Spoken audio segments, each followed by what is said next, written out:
السلام عليك يا رسول الله. السلام علیکم ورحمۃ اللہ تعالی وبرکاتہ. نحمده ونصلي ونسلم علی رسوله الکریم. اما بعد فاعوذ باللہ من الشیطان الرجیم. بسم اللہ الرحمن الرحیم.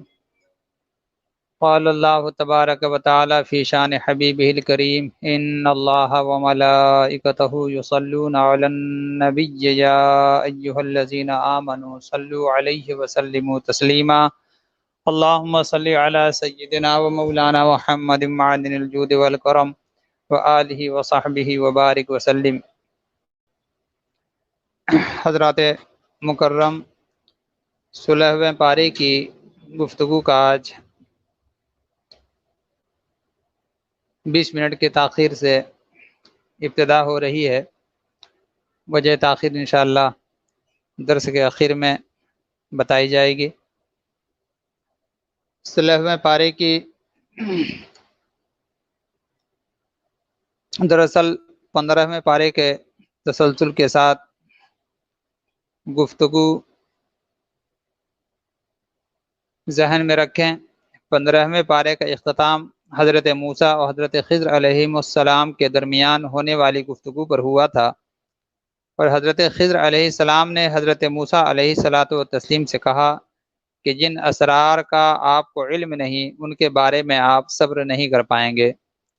حضرت موسیٰ علیہ السلام نے فرمایا انشاءاللہ آپ مجھے صابر پائیں گے.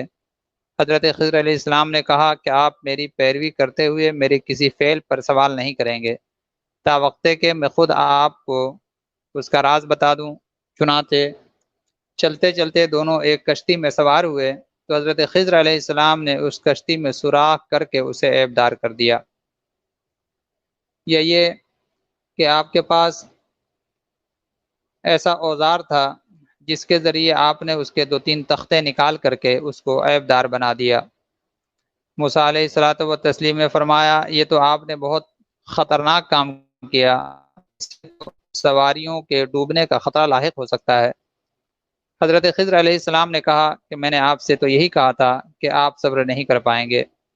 اللہ تبارک و تعالیٰ کی قدرت کہ آپ نے اس میں تختے نکال دیے مگر پھر بھی اس میں پانی نہ آیا اور وہ کشتی محفوظ رہی. موسیٰ علیہ السلام نے فرمایا کہ میری بھول پر آپ گرفت نہ کریں اور میرے مشن کو مجھ پر دشوار نہ کریں. پھر وہ چل پڑے. راستے میں ایک خوبصورت بچہ ملا جس کا گلا گھونٹ کر حضرت خضر علیہ السلام نے مار ڈالا. موسیٰ علیہ السلام سے پھر رہا نہ گیا. کہنے لگے آپ نے یہ کیا کیا؟ ایک جان کا قتل کر ڈالا.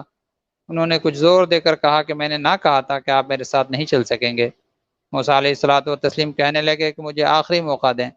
اس مرتبہ میں نے اعتراض کیا تو آپ کو اختیار ہوگا کہ مجھے آپ اپنے ساتھ رکھیں نہ رکھیں. پھر وہ لوگ چل پڑے اور چلتے چلتے ایک گاؤں میں پہنچے.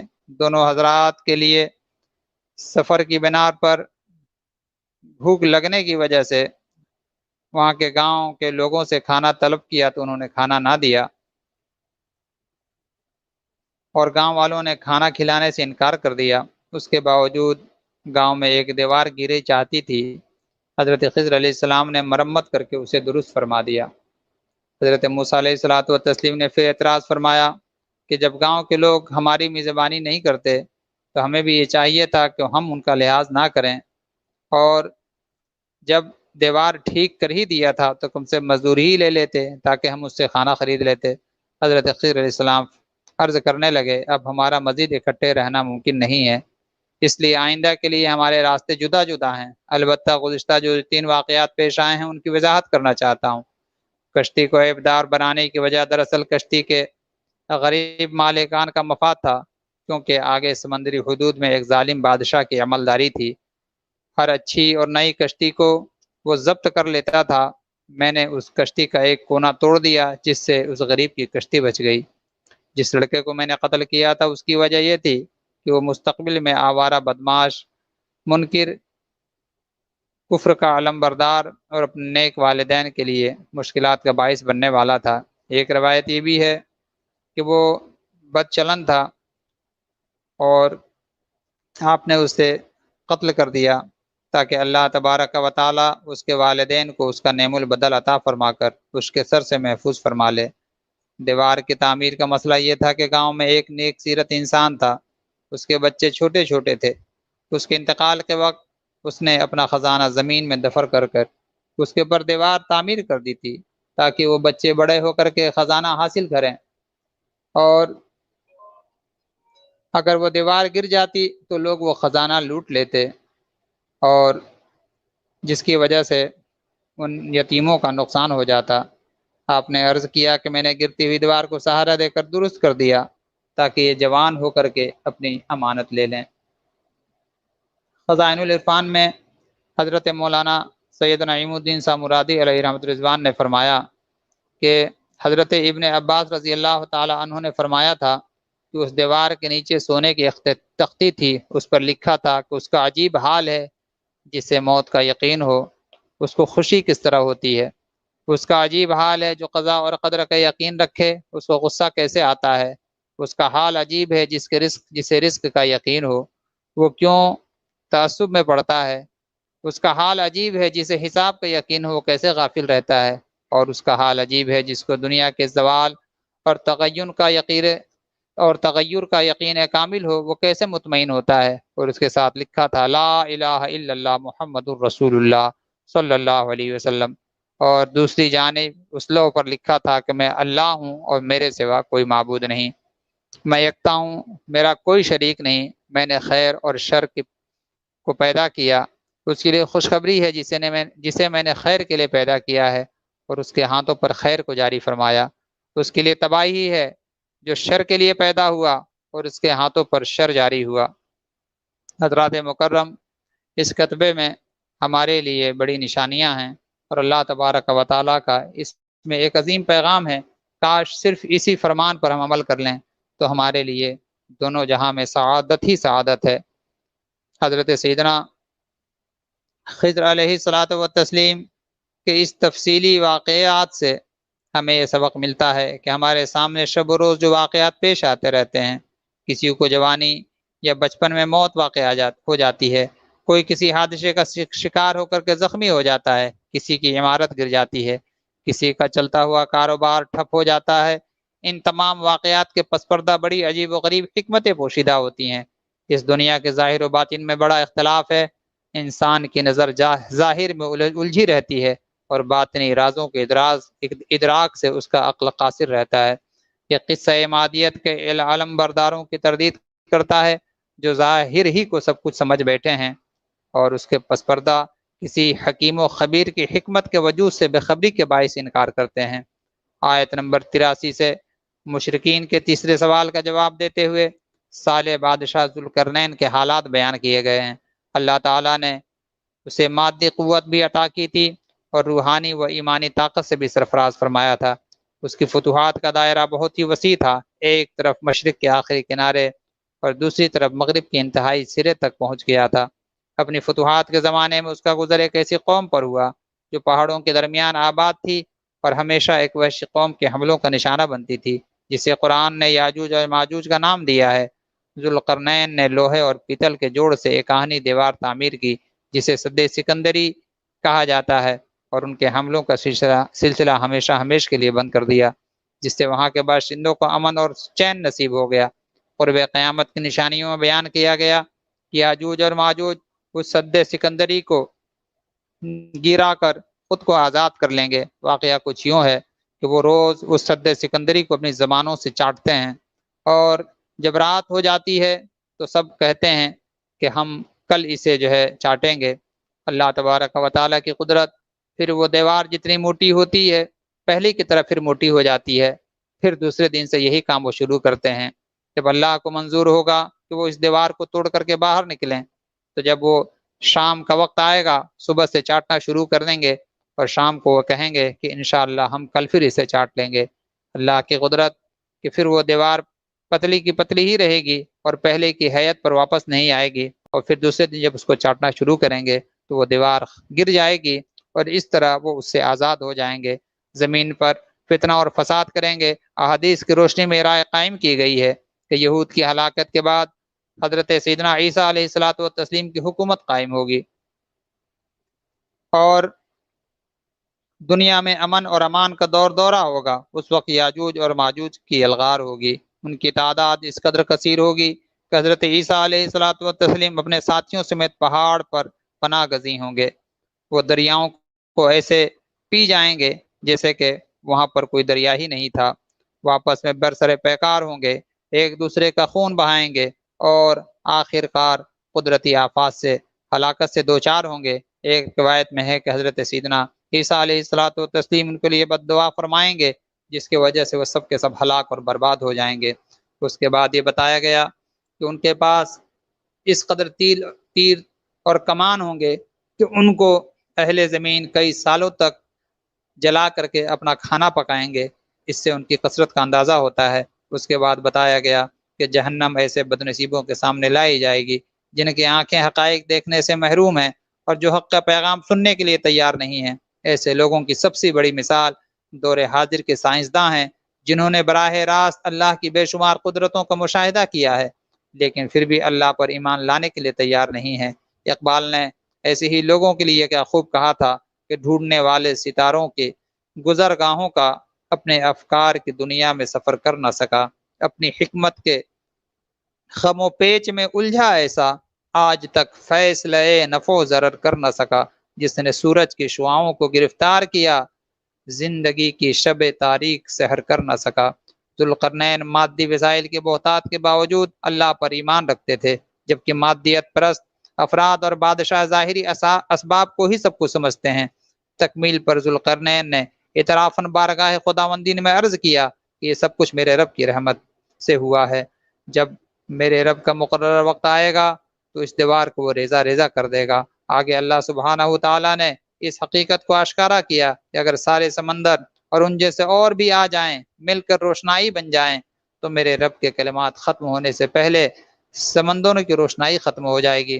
سورہ کہف کے اختتام پر گویا ان لوگوں کو حکم دیا گیا ہے جو صرف مادیت اور ظاہری وسائل ہی کو سب کچھ اپنا سمجھتے ہیں۔ بس جو کوئی اپنے پروردگار سے ملنے کی آرزو رکھتا ہے چاہیے کہ اچھے کام انجام دے اور اپنے پروردگار کی بندگی میں کسی دوسری ہستی کو شریک نہ کرے۔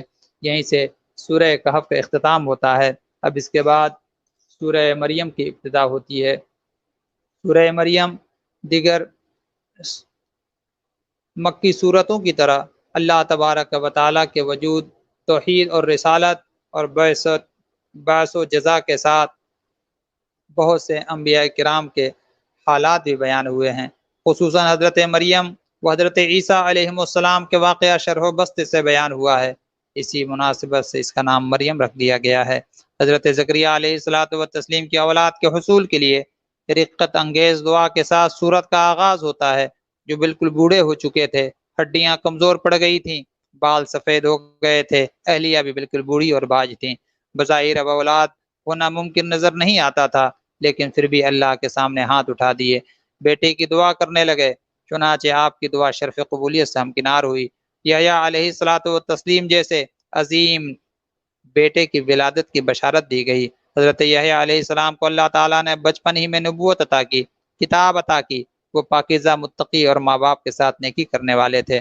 ان پر سلام ہو، پیدائش کے دن، وفات کے دن اور جب قیامت کے دن انہیں اٹھایا جائے گا۔ یہاں پر دیکھیں، غور کریں، اس سے معلوم ہوا کہ نبی کی ولادت اور وفات کے دن ان پر سلام بھیجنا سنت الہیہ ہے۔ حضرات مکرم، اللہ تبارک و تعالیٰ کا لاکھ لاکھ شکر و احسان ہے کہ ہم اہل سنت والجماعت متبعین مسلک اعلیٰ حضرت سید عالم صلی اللہ علیہ وسلم کی پیدائش پر یا نبی سلام علیکہ کے رنگا رنگی تقریب کرتے ہیں اور رحمت عالم صلی اللہ علیہ وسلم پر سلام بھیجتے ہوئے نظر آتے ہیں۔ اللہ تبارک و تعالیٰ نے ہم کو اور آپ کو ہدایت کے راستے پر قائم رکھا اور قرآن کی اس عظیم آیت پر عمل کی توفیق عطا فرمائی۔ صرف اہل سنت والجماعت کے علاوہ روئے زمین پر جتنی قومیں اور جتنے مذہب کے نام پر مسلمان کہلانے والے گمراہ فرقے موجود ہیں، آپ غور کریں اور دیکھیں کہ کون ہے جو اس کلمات پر عمل کرتا ہے۔ واضح طور سے جب اللہ تبارک و تعالیٰ نے حضرت سیدنا زکریا علیہ الصلاۃ والتسلیم کے صاحبزادے حضرت یحییٰ علیہ الصلوۃ والتسلیم کے لیے فرما رہا ہے وسلام علیہ یوم ولد و یوم یموت و یوم یبعث حیا۔ آپ دیکھیں اس آیت نمبر 15 میں اللہ تبارک تعالیٰ نے سلامتی ہو اس پر جس دن پیدا ہوا، جس دن وہ مرے گا اور جس دن زندہ اٹھایا جائے گا۔ اس سے مراد حضرت سیدنا یحییٰ علیہ الصلوۃ والتسلیم ہیں۔ آپ غور کریں، آپ ذرا سوچیں کہ رحمت عالم صلی اللہ تعالیٰ علیہ وسلم کے لیے جب ایسا ہی عمل اہل سنت والجماعت کرتے ہیں تو ان ظالموں کے منہ سے کس قدر خرافات سننے کو ملتا ہے۔ اللہ تبارک و تعالیٰ کا شکر ادا کریں اور ان کے خرافات کو ہرگز اپنے دل میں جگہ نہ دیں۔ بس ہمیں خوش تو اس بات پر ہونا ہے کہ ہم اللہ اور اس کے رسول صلی اللہ تعالیٰ علیہ وسلم کے بتائے ہوئے دین پر عمل کرنے والے ہیں۔ حضرات زکریا و یحییٰ علیہ السلام کا قصہ بیان کرنے کے بعد اس سے بھی زیادہ عجیب قصہ بیان کیا گیا اور حضرت عیسیٰ علیہ الصلوۃ والتسلیم کے ولادت کا قصہ ہے۔ بے شک یحییٰ علیہ السلام کی ولادت عجیب طریقے سے ہوئی تھی۔ ان کے والدین عمر حد سے گزر جانے کے باوجود بھی اللہ تبارک و تعالیٰ نے اپنے فضل کا اظہار کیا، لیکن عیسیٰ علیہ الصلوۃ والتسلیم کی ولادت تو بغیر باپ ہی کی ہوئی ہے۔ ان کی والدہ محترمہ اس عمر کو تھی اور آپ سبھی جانتے ہیں کہ قرآن پاک نے ان کو کنواری پاک مریم کہا ہے۔ وہ یہ ایک مرتبہ حضرت مریم غسل کی تیاری فرما رہی تھیں، ایک فرشتہ آدمی کی صورت میں اچانک آ کر کے کھڑا ہو گیا۔ آپ نے اسے انسان سمجھ کر اللہ کی پناہ مانگی، مگر فرشتے نے کہا کہ وہ انسان نہیں ہے بلکہ فرشتہ ہے اور اللہ کے حکم سے بیٹے کی بشارت دینے آیا ہے۔ انہیں تعجب ہوا کہ مجھے بیٹا کیسے ہو سکتا ہے اور میں نے کبھی بری راہ کو اختیار نہیں کیا۔ فرشتے نے اللہ تبارک و تعالیٰ کا پیغام پہنچایا کہ اللہ کے لیے بات مشکل نہیں ہے۔ چنانچہ اللہ تبارک و تعالیٰ نے آثار کو ظاہر فرمایا اور پھر جب اللہ تبارک و تعالیٰ کا فرمان ظاہر ہوا تو آپ کو بڑا ہی تردد ہوا۔ آپ رسوائی کے خوف سے دل میں یہ تمنا کرنے لگی کہ کاش مجھے موت واقع ہو جاتی اور دنیا والوں کے سامنے میرا چہرہ ظاہر نہ ہوتا۔ اللہ اکبر۔ اللہ تبارک و تعالیٰ کے حکم سے اسی وقت یہ آپ پر فرشتے کے ذریعے بتایا گیا کہ ویرانے میں کھجور کے ایک خشک تنے کے سہارے پر جہاں وہ بیٹھی ہوئی تھیں وہاں اللہ تبارک و تعالیٰ نے تھوڑی سی دوری پر ایک نہر کو جاری فرما دیا اور فرشتے کے ذریعے حکم دیا گیا کہ کھجور کے خشک پیڑ کو وہ ہلائیں اور خشک پیڑ تھوڑے ہی وقت میں ایک بہترین پھل والا پیڑ بن گیا اور اللہ تبارک و تعالیٰ نے اس سے آپ کو کھجوریں عطا فرمائیں اور نہر سے آپ نے پانی پیا اور پھر حکم دیا گیا کہ آپ حضرت عیسیٰ علیہ الصلوۃ والتسلیم کی جانب دیکھیں، اس سے آپ کی آنکھوں کو ٹھنڈک نصیب ہوگی۔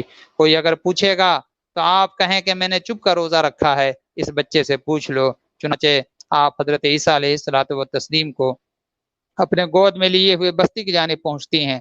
لوگوں نے اعتراض کی بوچھاڑ کر دی، تمہارے والد تو ایک صالح انسان تھے، تمہارے والدہ ایک نیک خاتون تھیں، پھر تم نے ایسا کیوں کیا؟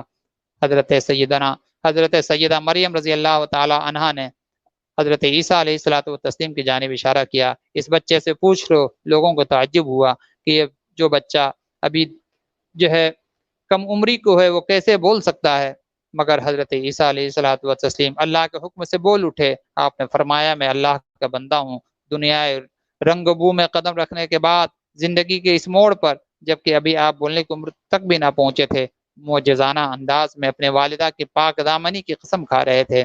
آپ کی زبان سے جو پہلا کلمہ نکلا یہ ایسا کلمہ ہے جو کہ تمام قسم کی شرکیہ معاملات کو توڑ کر کے رکھ دیتا ہے، کیونکہ آج کہا جاتا ہے معاذ اللہ رب العالمین نصرانیوں کی جانب سے کہ آپ خدا کی خدائی میں شریک ہیں معاذ اللہ، جبکہ آپ نے فرما دیا کہ میں تو اللہ کا بندہ ہوں۔ جب آپ نے خود ہی فرما دیا کہ میں اللہ کا بندہ ہوں، پھر ان کے ماننے والے حضرت عیسیٰ علیہ السلام کو اللہ کا بندہ کیوں نہیں مانتے ہیں؟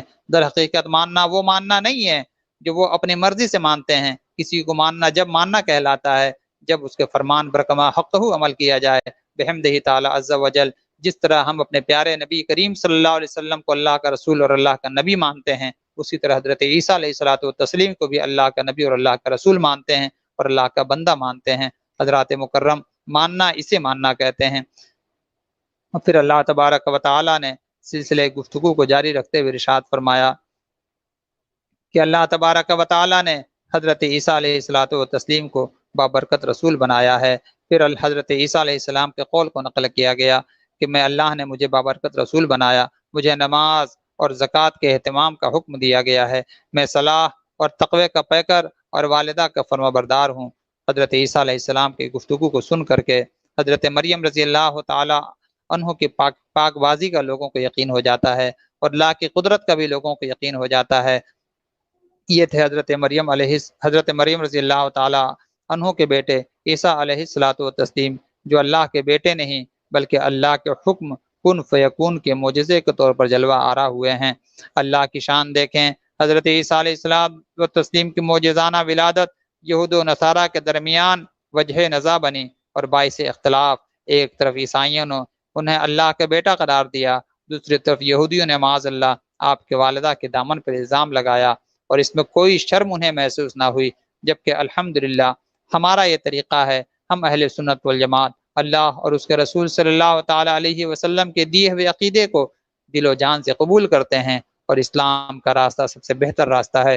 سیدنا عیسیٰ علیہ الصلوۃ والتسلیم کی معجزانہ ولادت اور شہادت کے بعد سورہ مریم منتقل ہو جاتی ہے کہ سیدنا ابراہیم علیہ الصلوۃ والتسلیم کے قصے کو بیان کیا جاتا ہے، جو کہ ان کے مشرک باپ کے ساتھ پیش آیا تھا، تاکہ عقیدہ شرک میں جو جھوٹ، کبر و غرور، جہل و عناد اور ضلالت و حماقت پائی جاتی ہے اس کی ایک ایک جھلک دکھا سکے۔ اگلی آیتوں میں حضرت ابراہیم علیہ الصلوۃ والتسلیم کے اخلاق فاضلہ اور اوصاف عالیہ پر بھی بھرپور روشنی ڈالی گئی ہے۔ اس کے بعد آیت نمبر 51 سے مختلف انبیاء کرام کا ذکر ہے۔ حضرات موسیٰ و ہارون علیہم الصلوۃ والتسلیم کی نبوت اور کوہ طور پر اللہ سے ہم کلامی کا تذکرہ، پھر حضرت اسماعیل علیہ الصلوۃ والتسلیم کی نبوت و رسالت اور وعدے کی پاسداری اور نماز و زکوٰۃ کے اہتمام کا ذکر ہے۔ ساتھ ہی حضرت ادریس علیہ الصلوۃ والتسلیم کی صداق نبوت کا بھی تذکرہ ہے۔ حضرات مکرم حضرت سیدنا ادریس علیہ الصلوۃ والتسلیم کا بھی معاملہ یہ ہے کہ آپ پر اللہ تبارک و تعالی نے بے شمار تختیوں کو کتابوں کی شکل میں نازل فرمایا۔ حضرت ادریس علیہ السلام کو ادریس اس لیے کہا جاتا ہے کہ آپ اللہ کی کتاب کا کثرت سے درس دیا کرتے تھے، اس لیے آپ کو ادریس کہا جاتا ہے۔ آپ کے تعلق سے واقعہ مشہور ہے کہ اللہ تبارک و تعالی نے جب آپ کے پاس فرشتے کو بھیجا تو آپ نے ان سے یہ کہا کہ یہ بتاؤ کہ تم روح کیسے نکالتے ہو۔ حضرت ادریس علیہ الصلوۃ والتسلیم کی روح کو ملک الموت نے نکالا اور کہا کہ ہم روح ایسے نکالتے ہیں، اور پھر اس کے بعد آپ کی روح کو آپ کے جسم میں لوٹا دیا گیا۔ پھر آپ نے یہ فرمایا کہ یہ بتاؤ کہ جہنم اللہ کی کیسی ہے۔ آپ جہنم میں داخل ہوئے داروغ جہنم سے بول کر، اور پھر آپ نے جو ہے جہنم کا معائنہ کیا، پھر آپ جہنم میں داخل ہو کر کے واپس آئے، پھر اس کے بعد آپ نے فرمایا جنت کیسی ہے، پھر آپ جنت کی جانب جاتے ہیں، جنت کو بھی آپ نے دیکھا، اور پھر جنت میں جانے کے بعد پھر جو ہے آپ واپس نہ آئے۔ ملک الموت نے کہا کہ آپ نے تو یہ کہا تھا کہ میں صرف دیکھوں گا، پھر آپ واپس کیوں نہیں آ رہے ہیں؟ تو آپ نے ارشاد فرمایا، میرا رب ارشاد فرماتا ہے کہ جس کو ایک بار موت دے دی جائے گی پھر اس کو موت واقع نہیں ہوگی۔ میرا رب ارشاد فرماتا ہے کہ سب کو جہنم سے گزرنا ہوگا، میں جہنم سے بھی گزر گیا۔ پھر اب میرا رب ارشاد فرماتا ہے کہ ہم جسے جنت میں داخل کر دیں گے پھر اس کو جنت سے نہیں نکالیں گے، میں اب جنت میں داخل ہو چکا ہوں، اس لیے رب کے وعدے کے مطابق اب میں جنت سے نہیں نکلوں گا۔ اللہ اکبر۔ اللہ تبارک و تعالی نے فرشتے کو ارشاد فرمایا کہ ہمارے ادریس نے جو کچھ بھی کیا ہے وہ ہمارے حکم سے کیا ہے، اور پھر حضرت ادریس علیہ الصلوۃ والتسلیم اللہ تبارک و تعالی کے اذن سے آج بھی جنت میں ہیں۔ حضرات مکرم اس کے بعد حضرت عبداللہ ابن رواحہ رضی اللہ تعالی عنہ کے جو ہے ایک فرمان کو میں نقل کر دوں، کیونکہ یہاں پر جو آیت کریمہ ہے وہ ام منکم الا واردھا، اس کا مطلب یہ ہے کہ ہر ایک شخص کو جہنم سے گزرنا ہوگا۔ جب اس آیت کریمہ کو حضرت عبداللہ ابن رواحہ رضی اللہ تعالی عنہ پڑھتے ہیں، آپ اپنی اہلیہ کے پاس بیٹھے ہوئے تھے، یکایک زار و قطار رونے لگتے ہیں، یہ دیکھ کر ان کی جانیں سارے بیوی بھی پھوٹ پھوٹ کر رونے لگتی ہیں۔ آپ نے پوچھا تمہیں کس چیز نے رلایا؟ عرض کیا میں نے دیکھا کہ آپ رو رہے ہیں اس لیے میں بھی رو رہی ہوں، آپ کے رونے نے مجھے رلا دیا ہے۔ آپ نے ارشاد فرمایا کہ میں تو اس لیے گریا اور بکا کر رہا ہوں کہ اللہ تبارک و تعالیٰ کا مجھے ارشاد یاد آ گیا ہے، وَإِن مِّنكُمْ إِلَّا وَارِدُهَا، تم میں سے کوئی شخص نہیں ہے مگر یہ ہے کہ اس کو دوزخ سے گزرنا ہوگا۔ حضرات مکرم، میں آپ تمامی سامعین سے یہ کہنا چاہتا ہوں کہ ہم سب کو جہنم سے گزرنا ہے، یہ اللہ کا فرمان ہے اور اس بات کا ہمیں یقین ہے، مگر ہم نے جہنم میں رہنا کب تک ہے؟ کب تک ہم جہنم میں رہیں گے؟ اور کیا جہنم کی آگ ہمیں نقصان پہنچائے گی یا اللہ کے فضل سے ہم محفوظ رہیں گے؟ ہم نہیں جانتے ہیں۔ پھر اس کے بعد جو خوش نصیب ہوں گے وہ جنت کی جانب جائیں گے۔ جب ہمارا اور سب کا یہ یقین ہے کہ ہم سب کو جہنم میں جانا ہے تو پھر کیوں نہیں جہنم سے بچنے کی ہم دنیا میں ہی تیاری کرتے ہیں؟ اللہ تبارک و تعالی ہم سب کو جہنم کی آگ اور اس کی مصیبتوں سے محفوظ رکھے، اور اللہ تبارک و تعالی سید عالم صلی اللہ علیہ وسلم کے صدقے میں ہم سب کو جنت کی بہاریں عطا فرمائے۔ حضرات مکرم، حضرت عبداللہ ابن رواحہ رضی اللہ تعالیٰ عنہ کے فرمان کے بعد جو ہے میں آگے بڑھتا ہوں۔ سورت کے آخری آیات میں انسان کے مرنے کے بعد دوبارہ زندگی کا تذکرہ کرتے ہوئے قیامت کے منکرین کو کھری کھوٹی سنائی گئی۔ اللہ تعالیٰ کے لیے اولاد اور اس طرح کے عقیدہ رکھنے والوں کی بھرپور مذمت کی گئی۔ ایسا یہ بدترین عقیدہ ہے کہ اس کی نحوست سے آسمان گر جانے چاہیے، زمین پھٹ جانی چاہیے اور پہاڑ ریزہ ریزہ ہو جانا چاہیے۔ اللہ سبحانہ تعالیٰ کی کوئی اولاد نہیں، بلکہ سب لوگ اللہ کے بندے اور اس کے مملوک ہیں۔ اسی پر جو ہے سورہ مریم کی جو ہے تکمیل ہوتی ہے۔ اب یہاں سے سورہ طٰہٰ کی ابتدا ہوتی ہے۔ سورہ طٰہٰ مکی سورہ ہے، اور اس صورت میں حضرت موسیٰ علیہ الصلاۃ والتسلیم کا قصہ جو کہ سورہ مریم میں اجمالی طور پر مذکور ہوا تھا، یہاں تفصیل کے ساتھ آیا تھا، تفصیل کے ساتھ بیان ہوا ہے۔ اسی طرح گزشتہ صورت میں حضرت آدم علیہ الصلاۃ والتسلیم کا صرف نام آیا تھا، جبکہ یہاں ان کا واقعہ قدر وضاحت کے ساتھ بیان ہوا۔ طٰہٰ حضور نبی کریم صلی اللہ علیہ وسلم کے ناموں میں سے ایک نام ہے، اور یہاں اس کے ذریعے آپ کو خطاب کرتے ہوئے فرمایا گیا کہ آپ پر ہم نے قرآن اس لیے نہیں نازل کیا ہے کہ آپ مشقت میں پڑ جائیں۔ امر واقعہ یہ تھا کہ تاجدار کائنات صلی اللہ علیہ وسلم قرآن کی تلاوت اور دعوت دین دونوں میں بے پناہ مشقت اٹھاتے تھے۔ راتوں کو نماز اتنی طویل فرماتے تھے، قرات اس قدر لمبی فرمایا کرتے تھے کہ آپ کے پاؤں شریف میں ورم آ جاتا تھا۔ رب ذوالجلال نے آپ کو تسلی دیتے ہوئے فرمایا، اے پیارے حبیب علیہ الصلوۃ والتسلیم، ہم نے آپ پر قرآن کو اس لیے نازل نہ کیا ہے کہ آپ اس قدر مشقت اٹھائیں۔ آپ اتنا زیادہ ہماری بارگاہ میں کھڑے ہو کر کے اپنے آپ کو مشقت میں نہ ڈالا کریں، آپ تھوڑی دیر آرام کر لیا کیجئے۔ اللہ اکبر! کیا شان ہے مصطفیٰ جان رحمت صلی اللہ علیہ وسلم کی کہ مصطفیٰ جان رحمت اپنے آپ کو اللہ تبارک و تعالیٰ کی محبت کی وجہ سے تکلیف میں ڈالیں اور اللہ تبارک و تعالیٰ انہیں جو ہے آرام کرنے کا حکم فرمائیں۔ اللہ اکبر! کیسا پیارا انداز ہے۔ بلکہ ایک اور حدیث شریف کی روشنی میں یہ ہے کہ اللہ نے فرمایا، اے محبوب، آپ کے نفس کا بھی آپ پر حق ہے، آپ آرام کر لیا کریں، کچھ دیر اللہ کی بارگاہ میں کھڑے ہوں اور کچھ دیر آپ آرام کر لیا کریں۔ اللہ اکبر! آیت نمبر 10 سے حضرت موسیٰ علیہ الصلوۃ والتسلیم کے واقعات کی تفصیلات شروع ہوتی ہے۔